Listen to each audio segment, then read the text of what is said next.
At 2 in the morning, scrolling through my wife's Instagram while she was God knows where with God knows who, I discovered that betrayal has its own special filter.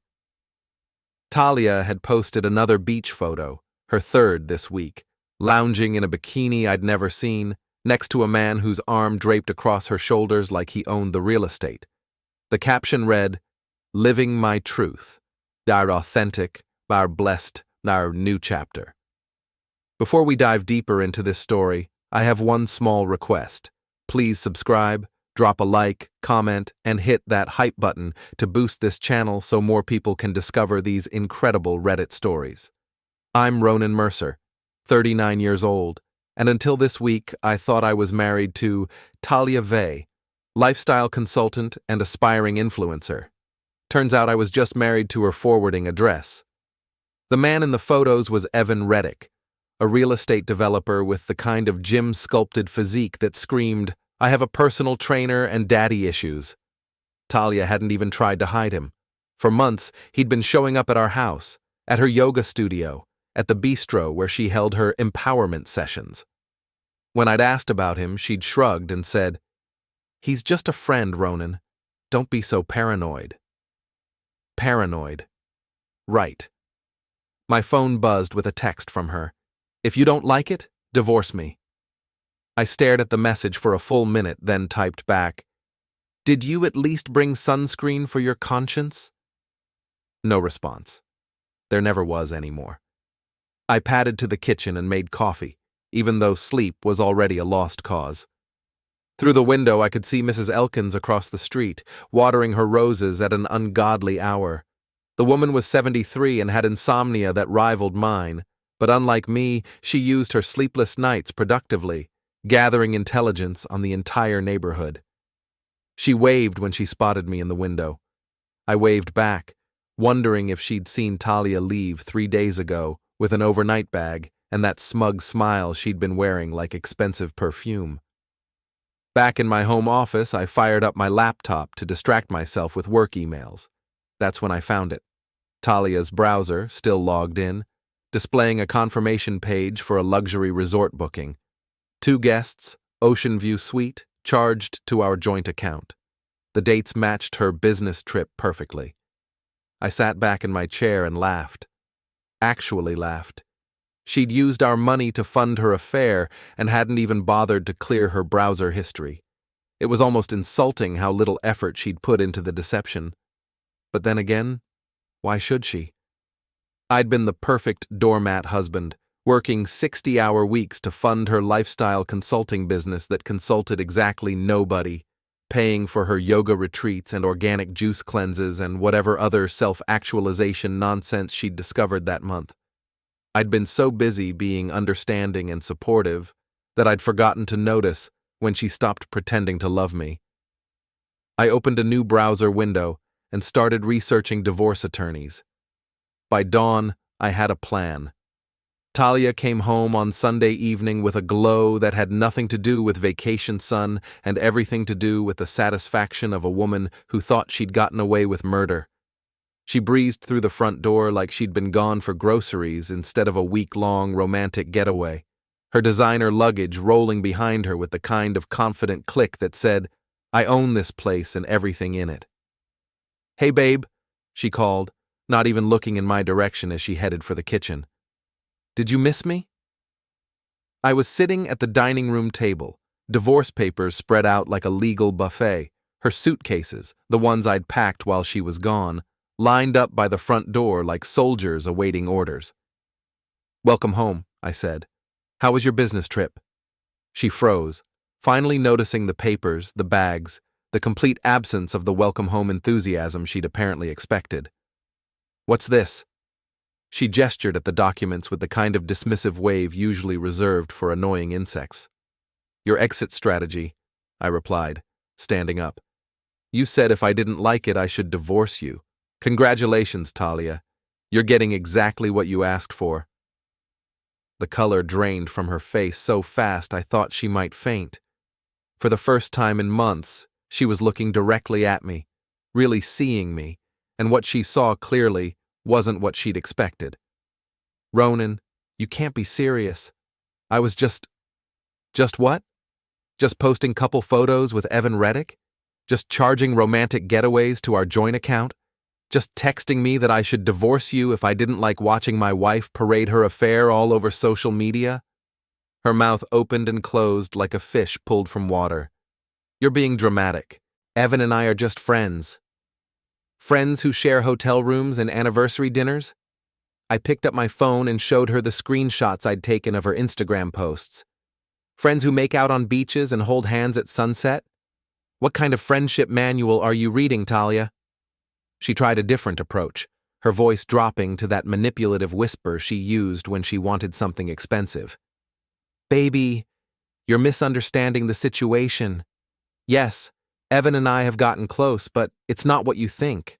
I was confused, feeling trapped in our marriage. I needed space to figure things out. Well, here's all the space you'll ever need. I gestured toward the bags. Your clothes, your yoga mats, your self-help books, your crystals, everything's packed. I even threw in that bottle of expensive face serum you love so much. Consider it a parting gift. The manipulation melted away, replaced by pure rage. You can't just throw me out. This is my house, too.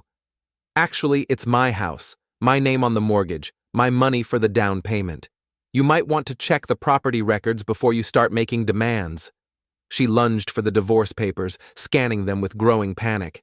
You can't do this. I'll fight it. I'll take you for everything you're worth. With what? You haven't worked a real job in 3 years. Your lifestyle consulting business has exactly 0 clients and negative revenue. You've contributed nothing to this household except drama and credit card debt. I leaned against the table, enjoying the first genuine conversation we'd had in months. But please, by all means, try to explain to a judge why you deserve half of everything after documenting your infidelity on social media. Outside, I could see Mrs. Elkins had abandoned all pretense of gardening and was openly watching our front windows. By tomorrow morning, the entire neighborhood would know that Talia Vey's marriage had imploded in spectacular fashion. I made a mistake, Talia whispered, tears starting to flow. I was stupid. I'll end things with Evan. We can go to counseling. Please, Ronan, don't do this. For just a moment, I felt a flicker of the old sympathy, the instinct to comfort her that had kept me trapped for so long. Then I remembered the beach photos, the smug smile, the casual cruelty of her text message. The time for counseling was before you decided to broadcast your affair to the world, I said. You made your choice, Talia. Now you get to live with it. She grabbed one of her bags and headed for the door, then stopped and turned back with a look I'd never seen before. Pure, calculating hatred. You'll regret this, Ronan. I promise you that. After she left, I poured myself a scotch and called my old college buddy Marty, who'd become a private investigator after his own divorce 5 years ago. She threatened you? He asked after I'd filled him in. Yeah, but I'm not sure what she thinks she can do. She's got no money, no job, and no leverage. Don't underestimate a desperate woman with rich friends, Marty warned, especially one who's been planning this longer than you think. What do you mean? I mean, people don't usually document their affairs this openly unless they want to get caught. She's been setting something up, Ronan. You just haven't figured out what yet. Marty was right. I should have known Talia wouldn't go quietly. By Monday morning, my phone was buzzing with notifications. Talia had posted a lengthy Instagram story about escaping toxic relationships and finding the courage to leave an emotionally abusive marriage. She'd managed to make herself the victim and me the villain without technically lying, a skill that would have impressed me if it weren't being used to destroy my life. The post had been shared by her best friend, Renee, a so-called empowerment coach who specialized in helping women reclaim their power by leaving their husbands and maxing out their credit cards. Renee had added her own commentary about supporting survivors and believing women, turning my divorce into a social justice cause. But the real masterpiece was Evan's contribution. He'd posted a photo of himself and Talia at some upscale restaurant, her hand prominently displaying a diamond ring I definitely hadn't bought, with a caption about protecting the woman I love from those who would harm her. I was reading this digital character assassination over my morning coffee when my boss called. "Ronan, we need to talk," said Patricia Chen, my supervisor at Meridian Strategic Consulting. "Can you come in early today?" An hour later, I was sitting in Patricia's glass-walled office while she scrolled through printouts of Talia's social media posts. "I'm not going to ask about your personal life," she said, "but I need to know if any of these allegations could impact your work here. We have several female clients who might be uncomfortable if they believe you're abusive," I finished. "I'm not, Patricia. My wife had an affair, I filed for divorce, and now she's trying to rewrite history to make herself look better. It's ugly, but it's not criminal." "I believe you," she said, "but perception matters in our business. Maybe take some time off while this blows over?" It wasn't really a suggestion. I spent the rest of the day working from home and trying to ignore the growing circus on social media. Talia's post had been shared hundreds of times, each share adding new layers of commentary and speculation. Someone had created a hashtag, Believe Talia. A local women's group was planning a support rally at her yoga studio. By evening, I'd had enough. I drove to Murphy's Tavern, the kind of no-nonsense bar where people minded their own business, and the bartender didn't care about your Instagram drama. I was nursing my second beer when Jake Morrison and Dave Kellerman walked in. We'd been friends since college, the kind of guys who'd stood up at each other's weddings and coached each other's kids in Little League. When they spotted me, their expressions were carefully neutral, never a good sign. "Ronan," Jake said, sliding into the booth across from me. "How are you holding up?" "Been better. You guys see the show online?" Dave shifted uncomfortably. "Look, man, we don't know what happened between you and Talia, but some of the stuff she's saying—" "You believe her?" I interrupted. "It's not about believing or not believing," Jake said. "It's about our wives. Sarah and Michelle are friends with Talia. They're asking questions we can't answer." "What kind of questions?" "Like whether we've ever seen you lose your temper, whether you've ever said anything that seemed off, whether our families should be around you." I stared at them, these men I'd known for 20 years, and realized they were already halfway to cutting me loose. "So that's it? 20 years of friendship down the drain because my cheating wife posted some sob story on Instagram?" "It's not that simple," Dave said. "My daughter babysits for the Hendersons, and Mrs. Henderson saw your argument with Talia the other night. She said it looked pretty intense." "Of course it was intense. I was confronting my wife about her affair." "But you were yelling," Jake added, "and Talia was crying. It doesn't look good, Ronan." I finished my beer and stood up. "You know what doesn't look good? Two grown men abandoning their friend because their wives read something on social media. But thanks for clearing up where we stand." As I walked away, I heard Dave call after me, "Ronan, don't make this harder than it has to be." Outside, I sat in my car for 10 minutes, trying to process what had just happened. Talia hadn't just left me. She'd systematically destroyed my reputation, my career prospects, and now my friendships. And she'd done it all while playing the victim. That's when I called Marty. "I need your help," I said when he answered. "And I need it now." Marty met me at a diner outside town the next morning, sliding a manila folder across the Formica table like we were conducting a Cold War intelligence exchange. "Your wife's been busy," he said, opening the folder to reveal surveillance photos. "But she's not as smart as she thinks she is." The photos showed Talia and Evan at various locations around town: the marina, an upscale restaurant, the parking lot behind his real estate office. But it was the timestamps that caught my attention. "These are from 2 months ago," I said, studying the images. 3 months, actually. Your wife's been planning this exit strategy for a while. The social media sympathy campaign, the abuse allegations, even the engagement ring. It's all been carefully orchestrated. He pulled out another set of photos, showing Talia meeting with a woman I didn't recognize at a coffee shop downtown. That's Amanda Rodriguez, a divorce attorney who specializes in high-conflict cases. Talia's been meeting with her since January. January? We were still sleeping in the same bed in January. Gets better, Marty said, producing a bank statement. Remember that joint account she used for the hotel? She's been making regular transfers to a separate account you don't know about. Small amounts, nothing you'd notice, but it adds up to about 15 grand over 6 months. I stared at the evidence, feeling stupid and angry in equal measure. She's been robbing me blind while planning to destroy my reputation. Anything else I should know about my marriage? Actually, yeah. Marty's expression turned serious. Evan Reddick's got some interesting business associates. His development company's been laundering money for some very unpleasant people, the kind who don't like publicity. Are you suggesting? I'm suggesting your wife picked the wrong sugar daddy, and that gives us leverage. We spent the next hour planning what Marty called Operation Reality Check. It wasn't about revenge, it was about truth.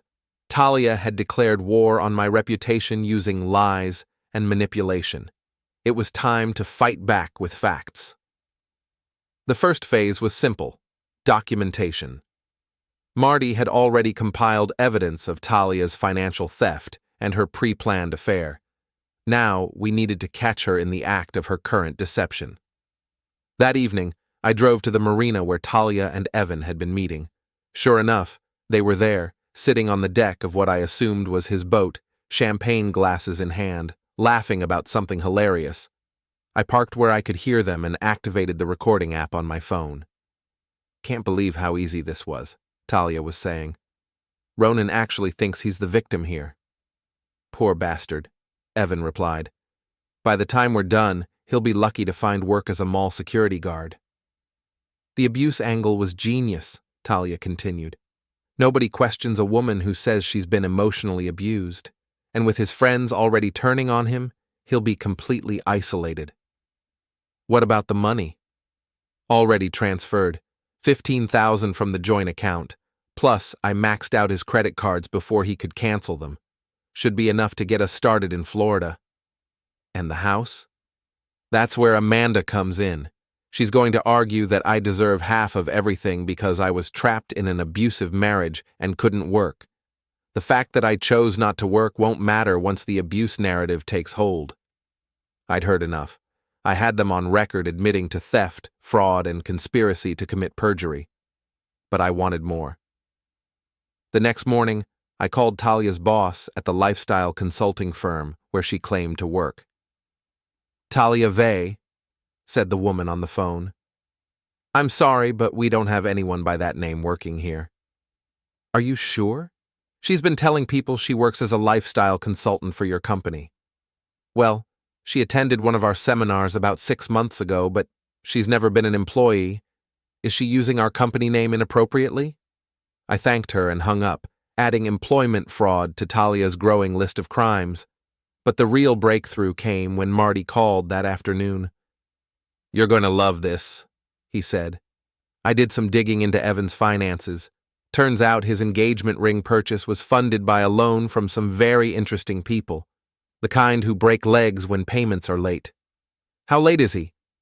3 months, and they're getting impatient.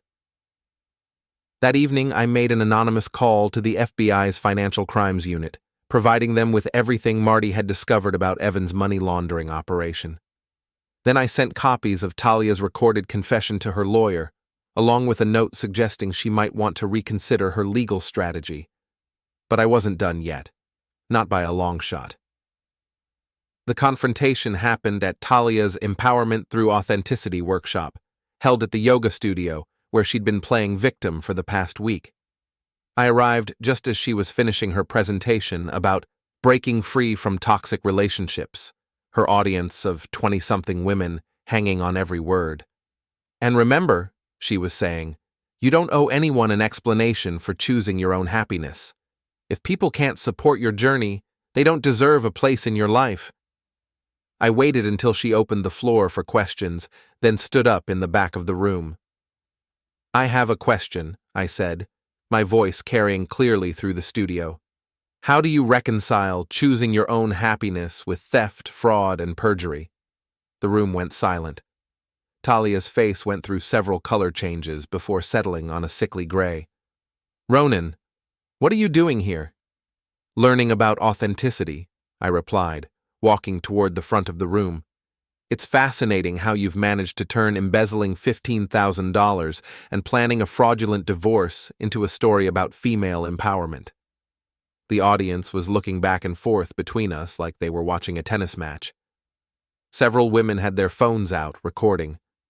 You're harassing me, Talia said, backing toward the exit. This is exactly the kind of abusive behavior I was talking about. Abusive behavior? I pulled out my phone and played the recording from the marina. Talia's voice filled the studio. The abuse angle was genius.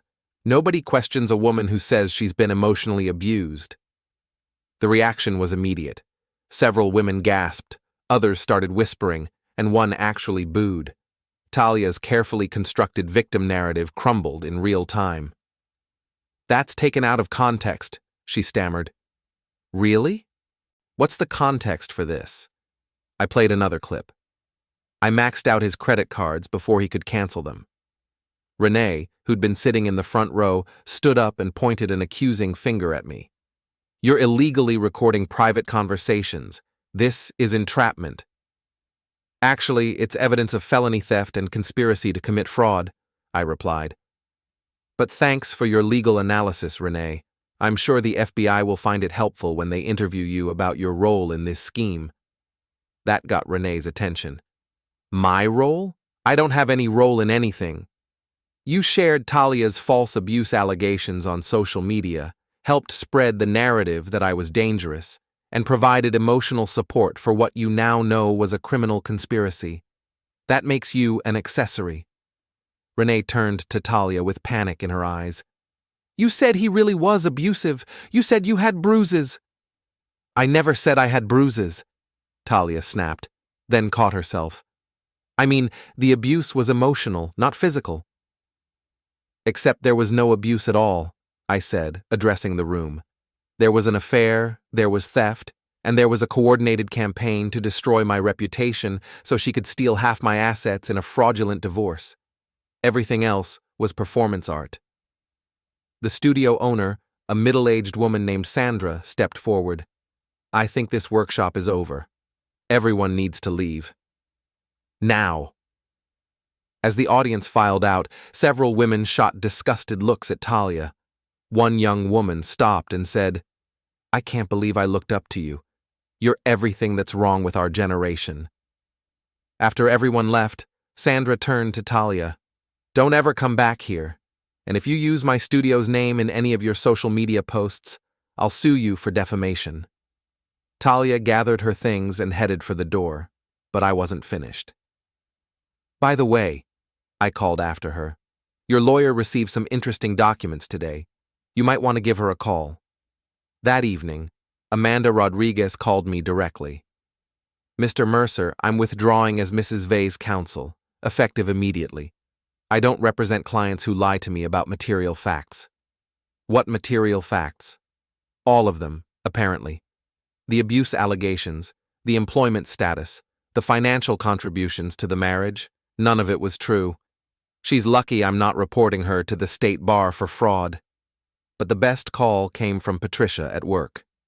Ronan, I just got off the phone with Jake Morrison's wife. She wanted me to know that the allegations against you were false and that she'd seen evidence proving your wife made everything up. She's organizing an apology campaign on social media. I think it's safe to say you can come back to work. I was starting to feel like I might actually win this thing, but Talia had one more card to play, and it was uglier than anything I'd expected. The call came at 3 a.m. It was Marty, and he sounded worried. Ronan, you need to get out of your house, now. What are you talking about?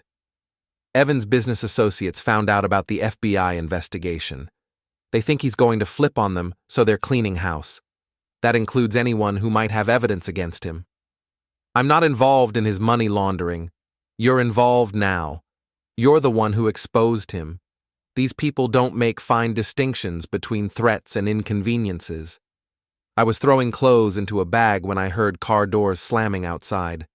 Through the bedroom window, I could see 2 men walking up my driveway, not the kind of men who were there to deliver flowers. I grabbed my laptop and the folder of evidence Marty had compiled, then slipped out the back door just as the front doorbell rang. I could hear voices, then the sound of my front door being kicked in.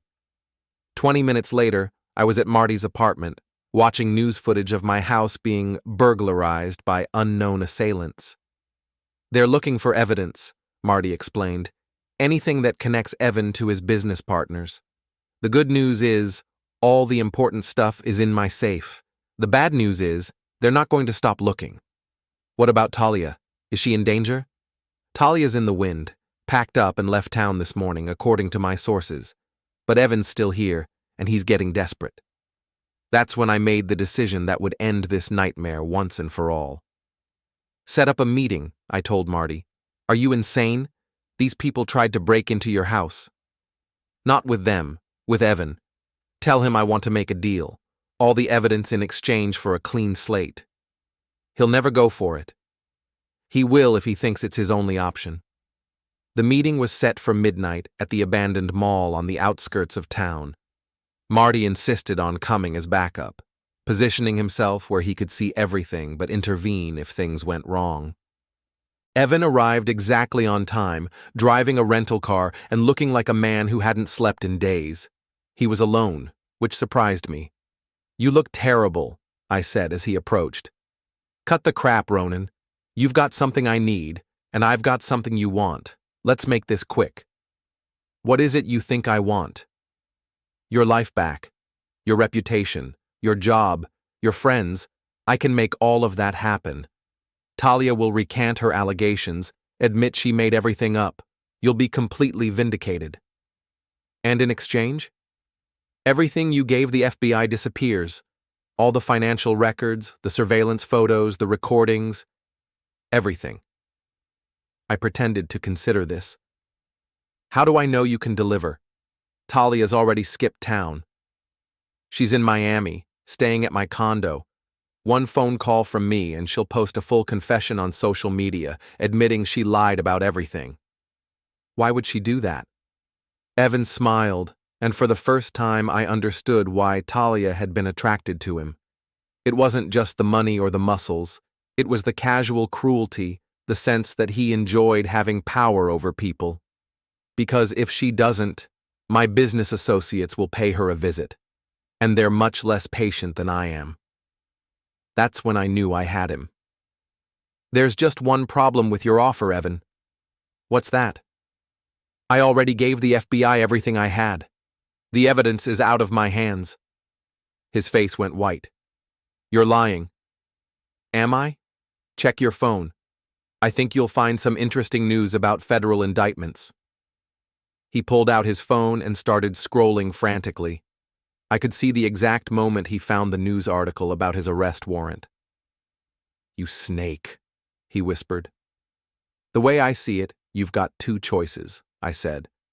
"You can run and spend the rest of your life looking over your shoulder, or you can turn yourself in and cooperate with the investigation. Either way, you're done threatening me and my wife." "Ex-wife," he corrected automatically. "Right, ex-wife. Who, by the way, is probably going to be arrested as an accessory to your money-laundering operation, since she's been living off the proceeds." That hit him like a physical blow. Talia doesn't know anything about my business. Maybe not, but she's been spending money she knew came from illegal activities. That makes her an accessory after the fact. She's looking at serious federal time. Evan stared at me for a long moment, then started laughing. "You magnificent bastard. You played us both." "I didn't play anyone. I just stopped letting myself be played." He was still laughing when the FBI agents Marty had called moved in to arrest him. As they led him away in handcuffs, he called back to me. "She never loved you, you know. It was always about the money." "I know," I replied. "But at least now she won't be spending mine." The final act played out exactly as I'd hoped, but faster than I'd expected. Talia was arrested in Miami 3 days later, charged with conspiracy to commit money laundering and multiple counts of fraud. The engagement ring Evan had bought her turned out to be evidence in a federal case, purchased with money stolen from a pension fund. But the real satisfaction came from watching her social media empire collapse in real time. The video of our confrontation at the yoga studio had gone viral, racked up over 1 million views, and spawned dozens of reaction videos. Believe Talia became Talia lied, and her Instagram followers disappeared faster than her credibility. Renee tried to distance herself from the scandal, posting a lengthy apology that only made things worse. She claimed she'd been manipulated by a master manipulator and was seeking therapy to understand how she'd been fooled. The empowerment coaching business folded within a week. My friends came crawling back, offering awkward apologies and invitations to barbecues I had no interest in attending. Jake and Dave seemed genuinely ashamed of how quickly they'd abandoned me, but some betrayals can't be undone with a simple sorry. The best vindication came from an unexpected source. Mrs. Elkins knocked on my door a week after Talia's arrest, carrying a casserole and a manila envelope. "I thought you should have these," she said, handing me the envelope. Inside were photographs she'd taken of Talia and Evan over the past several months, coming and going from my house when I was at work, loading suitcases into his car the morning she left for her business trip, even kissing in my driveway while I was inside working. "I knew something wasn't right," she said. "That girl never loved you proper. But I figured you'd work it out on your own. Why didn't you tell me? Would you have believed me? Sometimes people need to see things for themselves." She was right, of course. If she'd shown me these photos 6 months ago, I probably would have made excuses for Talia, convinced myself there was an innocent explanation. I'd needed to discover the truth on my own terms. The divorce was finalized in record time. With Talia facing federal charges and her lawyer having withdrawn, there was no one left to contest my filing. I kept the house, the savings account, and my retirement funds. She kept her legal bills and a prison sentence. But the moment I'll remember forever happened on a Tuesday evening in late fall. I was raking leaves in my front yard when a car pulled up to the curb. Talia got out, wearing an orange jumpsuit and ankle monitor. Apparently, she'd made bail pending trial. She looked terrible. The Instagram glow was gone, replaced by the pallor of someone who'd spent too much time in fluorescent-lit rooms with lawyers and federal agents. Her hair was pulled back in a messy ponytail, and she'd lost weight in all the wrong places. "5 minutes," she said. "That's all I'm asking for." I kept raking. "Your 5 minutes started when you got out of the car. I want to explain." "Explain what?" "How you spent months planning to destroy my life. How you stole $15,000 from our joint account. How you lied to federal investigators about your involvement in a money laundering scheme." "I was scared," she said, tears starting to flow. "Evan said he loved me, that he'd take care of me. I didn't know about his business." "But you knew about the theft. You knew about the false abuse allegations. You knew about the plan to take half my assets in a fraudulent divorce." She was crying harder now, the kind of desperate tears that come when someone realizes they've lost everything, and it's entirely their own fault. "I made mistakes," she whispered, "but we were married for 8 years. Doesn't that mean anything?"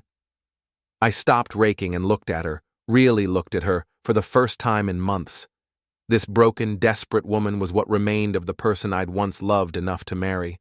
But that person had been an illusion, a carefully constructed facade hiding someone capable of breathtaking cruelty.